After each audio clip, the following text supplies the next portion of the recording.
Je disais qu'on s'associe entre familles, voire entre voisins, pour pouvoir finir le Corban Pessah.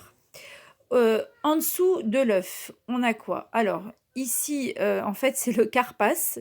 Ici, ils sont représentés par du persil. On le fait souvent avec du céleri, de l'oignon, de la carotte, des pommes de terre bouillies, c'est selon les coutumes. En tout cas, c'est un légume sur lequel on fera boré péri adama avant de le consommer, et après s'être lavé les mains, puisqu'on va le tremper dans l'eau salée qui est à côté du plateau, mais pas dans le plateau lui-même. L'eau salée qui nous rappelle les larmes des béné Israël, c'est-à-dire la douleur et les larmes qu'ils ont versées par toutes ces souffrances. Ce légume qu'on va tremper en même temps nous rappelle Karpas, c'est les mêmes mots que Befarer, c'est-à-dire que Hachem, lorsqu'on était en Égypte, Paro nous a fait travailler avec des travaux qui étaient durs, Befarer, et en même temps ça veut dire Beperach, avec une bouche tendre, il nous a eu, puisqu'il nous a promis monts et merveilles avant de nous mettre esclaves.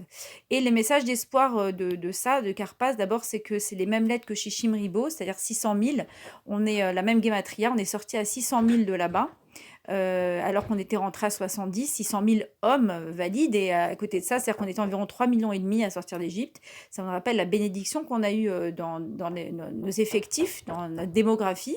Et d'un autre côté, ça nous rappelle aussi la verdure. Et c'est-à-dire que la verdure, ça marque le renouveau. C'est la fête du printemps. C'est le fait de repousser. Donc, un espoir de renaître, puisque Pessah est la, la fête du renouveau, de la renaissance du peuple juif. Euh, En symétrie de l'autre côté, donc en dessous du Zroa, en bas à droite, on a le charoset. Le charoset qui sont des boulettes ou une pâte douce qui est faite de noix, c'est fait de dattes, comment on appelle ça, de raisins secs, d'amandes selon les coutumes. Certains rajoutent aussi de la pomme. Donc ça va avoir un aspect assez compact généralement, en tout cas quand c'est posé, parce que ça nous rappelle le mortier, les briques avec lesquelles Paro harassait de travail les Juifs, les Hébreux en Égypte.